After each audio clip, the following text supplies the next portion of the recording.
Shalom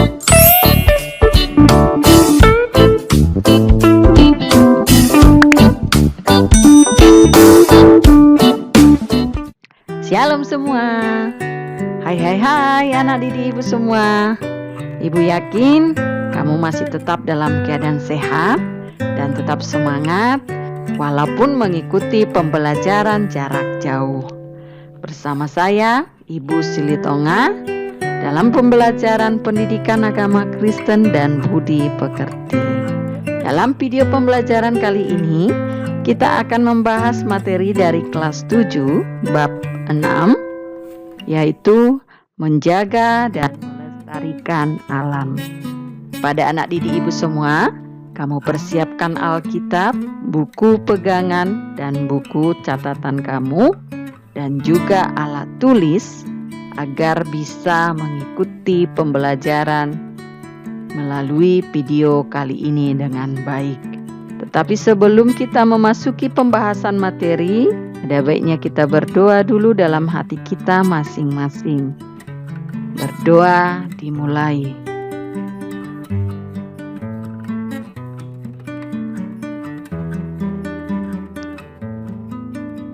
Berdoa selesai. Nah, kita lihat yang menjadi bahan literasi kita, yaitu dalam Kejadian 1 ayat 28 dan Kejadian 2 ayat 15.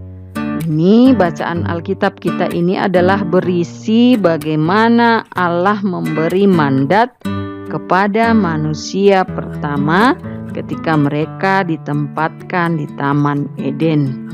Manusia itu bukan hanya menguasai, memenuhi dan menaklukkan bumi, tetapi juga diberi mandat untuk memelihara alam ciptaannya.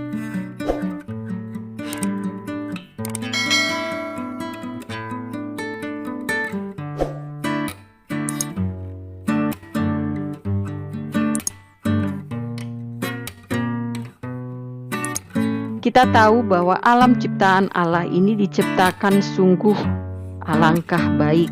Dan kita sering mengatakan bahwa alam ciptaan Allah ini adalah lingkungan hidup. Kita lihat bahwa lingkungan hidup itu terbagi 4. Yang pertama, lingkungan alam hayati. Ini berhubungan dengan yang hidup seperti hewan dan tumbuhan. Kemudian yang kedua, lingkungan alam non-hayati. Ini adalah benda-benda yang tidak hidup seperti matahari, air, udara, tanah, dan hasil tambang, dan lain-lain. Kemudian yang ketiga, lingkungan alam buatan. Ini artinya bahwa ini adalah hasil buatan tangan manusia, seperti kolam, sawah, kebun, bangunan, dan lain-lain. Kemudian yang keempat adalah lingkungan sosial. Keempat, lingkungan ini memiliki komponen-komponen, yaitu benda, daya, keadaan, dan makhluk hidup, di mana komponen-komponen yang ada dalam lingkungan tersebut semuanya saling berinteraksi satu dengan yang lain, saling tergantung satu dengan yang lain, saling menghidupi satu dengan yang lain. Nah, sekarang kita lihat bagaimana kondisi alam kita sekarang ini. Ini ada beberapa gambar yang Ibu sajikan. Ini adalah potret gambar keadaan alam kita sekarang ini. Ketika Allah menciptakan bumi dan seluruh isinya sangat baik, tetapi kita lihat apa yang terjadi sekarang ini. Ada penebangan hutan sembarangan, kemudian kebakaran hutan, pembuangan sampah dengan sembarangan, dan juga pembuangan limbah industri dengan sembarangan. Ini menunjukkan bahwa manusia itu tidak bertanggung jawab, tidak melaksanakan mandat yang diberikan oleh Allah itu. Keserakahan, kerakusan manusia itu membuat alam menjadi rusak. Kita lihat apa dampak kerusakan alam. Yang pertama, bencana alam seperti banjir dan tanah longsor. Kita bisa lihat gambarnya. Ini ada gambar banjir dan tanah longsor. Itu adalah akibat ulah manusia. Membuang sampah ke sungai dengan sembarangan itu bisa menyebabkan ketika musim hujan, maka sungai akan meluap dan terjadilah banjir. Kemudian tanah longsor itu akibat penebangan hutan sembarangan, karena kita tahu bahwa pohon-pohon itu berfungsi menahan air. Tapi ketika hutan itu sudah gundul, maka tidak ada lagi yang menahan air sehingga terjadi longsor. Kemudian terjadi kerusakan lingkungan hidup seperti polusi udara, kemudian pemanasan global, punahnya binatang langka karena hilangnya tempat tinggal binatang tersebut. Nah, sekarang kita lihat apa upaya penyelamatan alam. Yang pertama bisa kita lihat penghematan energi. Hal ini dikarenakan kebutuhan energi yang semakin besar, membuat pertambangan gas alam, minyak bumi, dan lain-lainnya semakin diperbanyak. Isi bumi dikeruk habis, hampir tak bersisa untuk generasi kita selanjutnya. Penghematan energi ini adalah salah satu upaya untuk menyelamatkan alam. Upaya yang kedua adalah penebangan pohon harus diikuti dengan penanaman kembali, atau biasa kita sebut dengan istilah reboisasi. Jadi tanaman itu adalah sebagai penahan air untuk mencegah terjadinya longsor. Upaya yang ketiga adalah memperluas hutan lindung.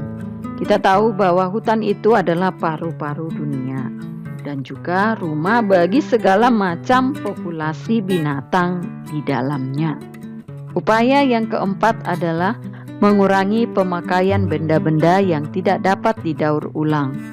Contohnya pemakaian dari bahan plastik itu menyebabkan sampah yang akan tertimbun terus-menerus karena tidak terurai oleh tanah. Kemudian yang kelima, mengurangi penggunaan pestisida yang merusak kesuburan tanah. Yang keenam adalah mendaur ulang sampah dan tidak membuang sampah sembarangan. Ini adalah beberapa upaya yang bisa dilakukan dalam penyelamatan alam. Nah, ini ada beberapa contoh Ibu sajikan dengan gambar. Ini ada penanaman pohon, kemudian di sini penanaman tanaman-tanaman yang bisa memperindah. Kemudian ini ada gambar membuang sampah pada tempatnya, dan ini adalah gotong royong membersihkan sungai, dan ini adalah gambar daur ulang sampah. Nah, sekarang apa tanggung jawabmu sebagai remaja Kristen dalam menjaga dan memelihara alam? Ya, sebagai remaja Kristen yang telah diselamatkan oleh Allah di dalam Yesus Kristus, kamu memiliki tanggung jawab moral untuk turut menjaga dan melestarikan alam. Tugas yang telah diberikan Allah kepada manusia pertama, yaitu Adam di Taman Eden, kemudian di zaman Nuh juga menjadi tanggung jawab semua orang beriman. Menjaga dan menyelamatkan alam harus muncul dari diri sendiri, bukan dari dorongan orang lain. Karena bumi diciptakan Tuhan bagi semua orang. Jadi anak didik ibu sebagai remaja Kristen, kamu turut bertanggung jawab untuk menjaga dan melestarikan alam. Mulai dari dirimu dengan hal-hal yang kecil, maka alam ciptaan yang diberikan Allah kepada kita bisa terjaga dan tetap lestari. Nah, sekarang kita masuk evaluasi. Dari penjelasan materi yang sudah Ibu berikan, Ibu memberikan soal pengetahuan. Ini yang pertama, mengapa manusia harus merawat dan melestarikan alam.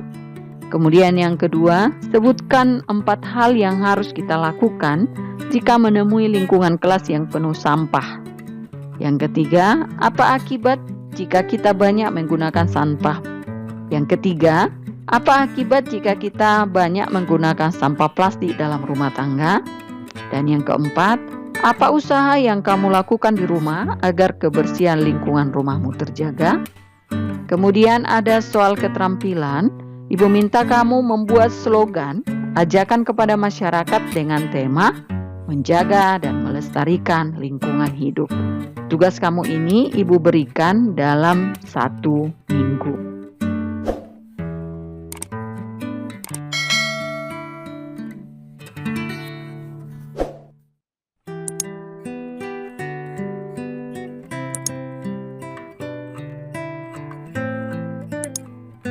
Demikianlah video pembelajaran kali ini.